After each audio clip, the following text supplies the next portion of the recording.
Hello, ladies and gentlemen, this is Spider, and welcome back to another review. And today we're taking a look at another Playmates figure. Last time we reviewed their Rodan, but now it's time for the 1968 Gorosaurus. So, to start things off, we'll take a look at the packaging.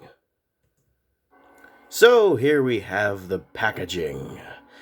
Still got that Bandai Godzilla on the front of the box, even though it's not actually a Bandai figure. You got Godzilla in Japanese, you got Godzilla in bold letters on the front, you got Gorosaurus, Playmates, you got another Godzilla, you got Godzilla, Gorosaurus, you got Godzilla, Gorosaurus, you got the back of the box with Godzilla once again, you got all the figures of this wave, you got words and barcodes, you got the bottom of the box, you got the top of the box, and that's pretty much, whoops. Slipped out of my hands. That's pretty much it for that.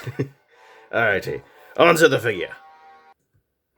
Alrighty, so here we have the figure, released in 2021 and based on his appearance from Destroy All Monsters, which, if you haven't seen it, was basically like the Avengers Infinity War of the original Godzilla movies. A bunch of different monsters from a bunch of different films all appearing in the same movie. It was pretty cool. And one of those monsters was this guy. So, yeah. We'll start off by taking a look at the articulation. So the head can rotate. Can rotate all the way around if you want to do that. The arms can also go all the way around, but you do have to worry about clearance a little bit. The other arm can also move. Legs can both kick upward. This one's a bit tighter than the other one for some reason. They can both kick up, so if you wanted, you could do the kangaroo kick. Which, yes, that is actually a name of one of his attacks. And the tail can also move, but it's not where you think it would. Not at the base, but here. It can rotate like that. And also, the tail was packaged separately, but it was easy enough to attach. You just pop it into the rest of the tail, and all was fine. So yeah, he's got 6 points of articulation, which for just a standard,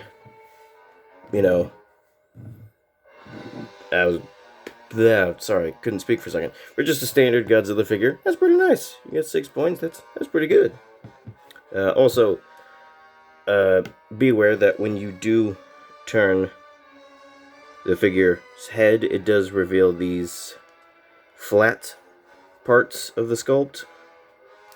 I don't really care much about that myself. It doesn't bother me, but I know it bothers some people, so I'm just letting you know that that is a thing. If you turn his head, it will reveal that. So, that's pretty much it for articulation. Now, on to the details. So, the majority of the figure is casted in this bluish, grayish color, which some people have a problem with, because there's been this debate going on for a while on whether Gorosaurus is blue or green. Yeah, some people swear up and down that Gorosaurus is green, but anytime I watch the movies, it looked pretty blue to me, so I got no problem with the color. It looks just like how I would expect it to. Ooh, that was a little bright. So, yeah, you get the face here. You got the eye, which is just the black pupil. You get teeth, which are not individually sculpted, but they are individually painted, which is always appreciated. In front of the mouth. He does kind of have a tongue, but it's like very subtly sculpted, and that's kind of weird. Teeth. He has claws. Which are painted all the way around. Even the toe claws are painted all the way around. Even the back of the ankle claw, I don't know what that is called, is painted all the way around. That's very, very nice. Sometimes they kind of skimp out on the paint and only paint the top and the sides, but don't paint the bottom. But nah, all the claws are painted all the way around. Very appreciated. He has underbelly, which is nice tannish, whitish color. And you might want to be careful with that. I've heard that it is susceptible to paint chipping, but I haven't experienced it much myself, but I've heard the thing, so be aware. See. Pink, Goes all the way to the tip of the tail. So yeah, paint-wise, they did a pretty good job. I mean, his back spikes are also supposed to be painted as well, but it doesn't look terrible without them painted. It's fine. They got the claws and everything else, so they got the main bits painted. That's what's important. So yeah, paint-wise, pretty dang good job. Now, as for the sculpt, it's a little awkward. Some things like the head just are not right. Like, from the side, it looks pretty good, but from the front, yeah, that ain't right. It's just his head is too big and too wide. Like, his jaw is supposed to be much more narrow than it is on this figure.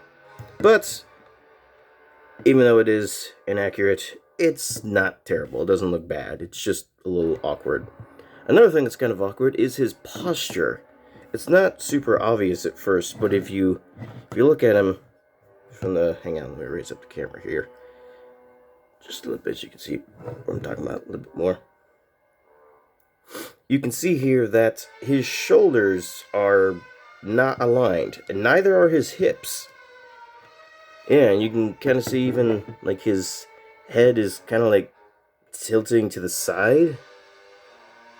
Yeah, it's a weird position that they put him in. I don't know why they decided to sculpt him like that. It's kind of bizarre. It almost makes him look like he has a sensitive neck and someone's trying to tickle him. He's like, no, stop it. it's weird. I don't know why they sculpted him like that. I don't know why they just didn't make him stand straight up instead of giving him this odd pose. Again, doesn't look terrible, but it's just it's strange. Some strange choices going on with this guy. Also, his legs are... This does seem to be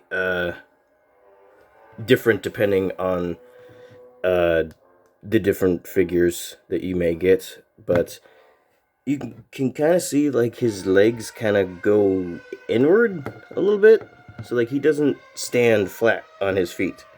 So, like, this is him standing flat, but, like, his legs kind of go inward.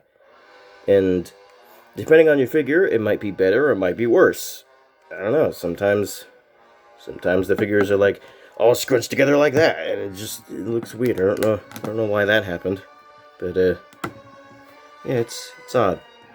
Some odd things about this figure, but overall, despite the oddities, I have to say, Gorosaurus is pretty nice. He's a neat figure. I do like him. I'm happy to have a Gorosaurus figure in my collection.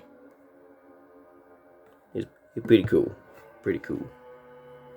So that's pretty much all I got to say about the figure itself.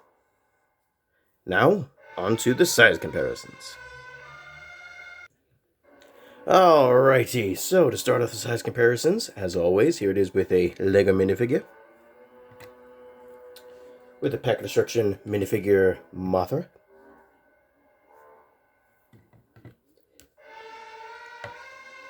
Sorry, I'm trying not to sneeze here. Okay, went away. With the Pack Destruction minifigure Godzilla.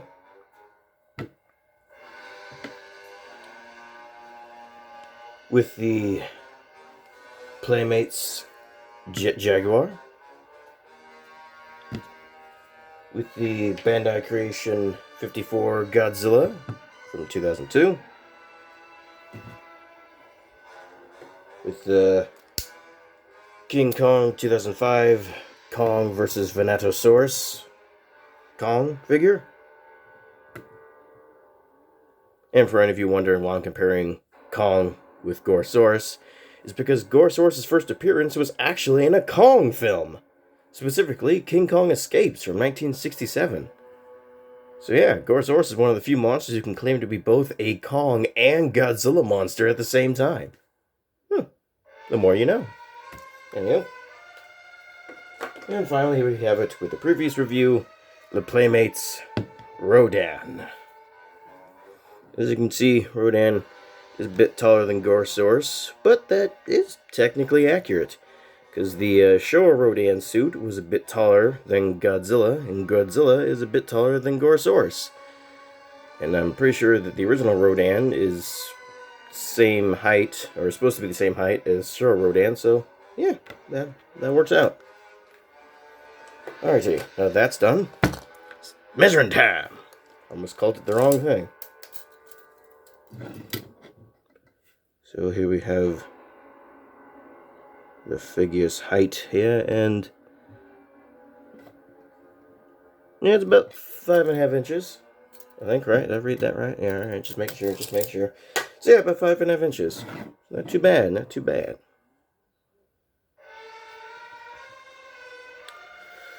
So, that's pretty much all I got to say for Gorosaurus. Some things about it are a little off, but for the most part, it's nice, you know? Plus, it's just nice to have a Gorosaurus figure in my collection, because there was only one figure for the longest time, and it was really expensive. Speaking of expensive, if you want this figure for yourself, on eBay, it's going for around $30 to $60. Which, considering it was only $13 originally, is a bit expensive. So, yeah, if you really want this figure, I'd suggest try and find a cheaper one, because, man, even $30 is a bit much for this. But anyways, that's been my review of the Playmates 1968 Gorosaurus. Overall, it's pretty nice. Hope you all enjoyed. See you later. Sayonara. Bye.